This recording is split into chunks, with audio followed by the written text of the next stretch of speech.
Think about all the situations in team sports where two athletes are locked in a cat and mouse game of chasing and shaking. In other words, an offensive player doing everything in his power to lose a defensive player who is sticking to him like glue. These little battles take place constantly and often decide the outcome of entire games.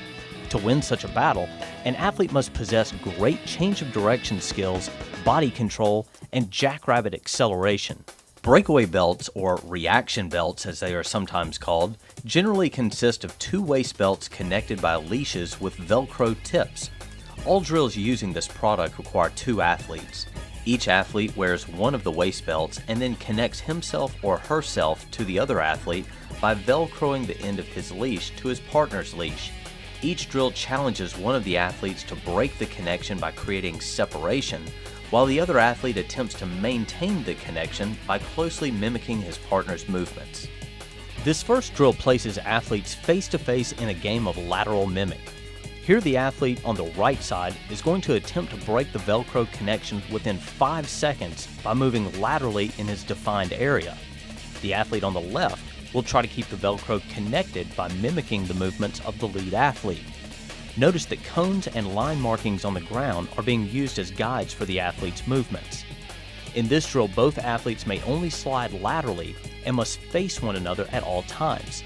This game forces athletes to keep a wide base where their feet are always situated just outside their shoulders. By maintaining this position, the athletes will be able to react to either their left or their right at any given time. A new wrinkle can be added to the lateral mimic drill by adding a third athlete or coach. The lead athlete and the trail athlete still play the same game as before, but with one exception. At some point during their 5-second time limit, the coach will clap his hands. The athletes must then react to the clap and sprint past a cone placed outside their original boundary. When the athletes begin this sprint, either athlete may try to create separation and break the connection. This added element alters the tactics used by the athletes in the first phase of the drill.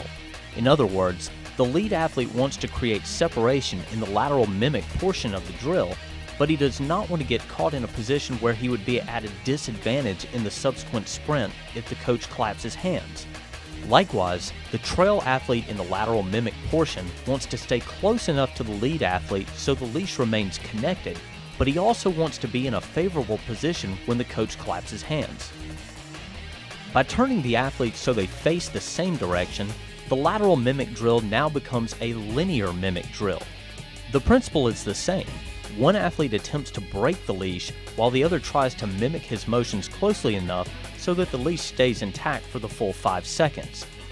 The difference is that the athletes may only move forwards and backwards, that is, they may only sprint and backpedal.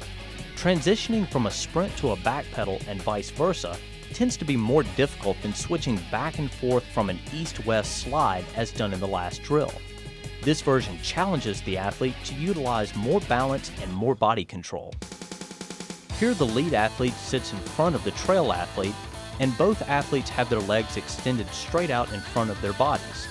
Notice that the leash is connected on the back of the lead athlete and to the front of the trail athlete. The lead athlete will initiate this drill by quickly popping off the ground and sprinting for a finish line marked 10 yards away. As soon as the lead athlete makes a move to get off the ground, the trail athlete immediately reacts to this movement and also gets up off the ground and begins sprinting after the lead athlete. The trail athlete must stay close enough to the lead athlete to keep the Velcro connection intact all the way through the finish line. The lead athlete is of course trying to accelerate away fast enough so that the connection breaks before he crosses the finish line. As with most of the drills on this video, if the lead athlete absolutely blows the trail athlete away, you can even out the difference in ability by using a longer leash. Here we have a series of gates set up with colored cones. The gates are placed in a zigzag configuration that athletes are instructed to visualize as a narrow hallway with a bunch of sharp corners. The lead athlete starts just behind the first gate, and the trail athlete starts a step behind the lead athlete. As soon as both athletes are ready, the lead athlete may initiate the drill at any time. The lead athlete's job is to sprint through the gates as fast as possible and to create enough separation between himself and the trail athlete that the leash between them breaks. The trail athlete's job is to match the lead athlete step for step and to stay close enough that the leash stays intact. One reason this game is so good is because it can quickly be altered by changing the configuration of the gates. Long straightaways between the gates play to the favor of an athlete with strong acceleration skills, while gates placed closer together with sharper turns force more extreme change of direction. Additional gates can also be added to test the endurance of the athletes. In this version of Breakaway Chase, we have placed 3 cones in a triangle configuration. The triangle is an important shape to use because it allows the use of long straightaways ending with extremely sharp turns. The straightaways give the lead athlete a chance to use raw acceleration skills to jet away from his opponent. However, although the lead athlete is given the opportunity to reach a high speed in the straightaway, the corner forces him to be able to slam on his brakes, come to a near complete stop, and then successfully make the turn and re-accelerate into the next straightaway. Thus, the triangle forces both athletes to balance between 2 movements that are polar opposites, sprinting and stopping. Another configuration that forces athletes to use the same 2 extreme forms of movement is the rectangle or racetrack shape.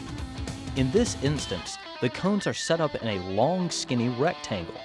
Once again, the athletes are given the opportunity to pick up a great deal of speed in the straightaway, but are then forced into a hairpin turn. The lead athlete may choose to simply try to out-sprint his partner in the straightaway, but if he picks up too much speed, he runs the risk that he won't be able to execute a tight enough turn.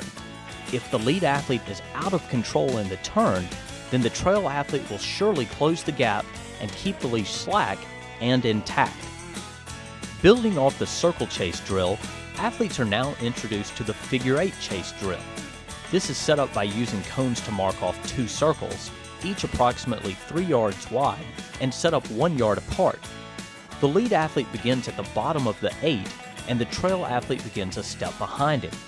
The lead athlete initiates the drill by sprinting the path of the figure 8. This drill incorporates the curved pathways of the circle chase drill, but also adds some additional elements of change of direction. The athletes will sprint in a counterclockwise path around the first circle, and then immediately transition to a clockwise path around the second circle. To give the drill an entirely different feel, the size of the circles can be adjusted larger or smaller. Also, using 2 different size circles creates a more challenging pathway. Jungle Chase gives the lead athlete even more freedom to choose where he is going to move. It also gives him the freedom to choose how he is going to move. In this drill, sprinting, backpedaling, lateral moves, spins, and jumps are all allowed.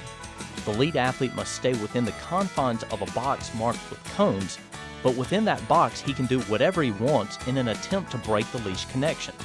In this demonstration, the athletes have been placed inside a 10 by 5 yard box and given a time limit of 5 seconds. However, longer or shorter time limits can be combined with larger or smaller boxes to change the feel of this game. The double break drill is unique because it causes the lead and trail athletes to reverse their roles right in the middle of the drill. Here the lead athlete begins a couple of steps in front of the trail athlete. The lead athlete will sprint 10 yards and touch a line. During this sprint, the lead athlete is trying to break the trail athlete, and the trail athlete is attempting to stay close enough to prevent being broken. Once the lead athlete touches the line, he then reverses his sprint and heads back towards the original starting line. As soon as the trail athlete sees the lead athlete touch the line, the trail athlete also reverses his sprint and now tries to break the connection on the way back. Remember that you want each of your breakaway games to be as evenly matched as possible. So if you have 2 athletes of different abilities, try adjusting their starting positions or the length of the leashes until you get a matchup that is challenging to both of them.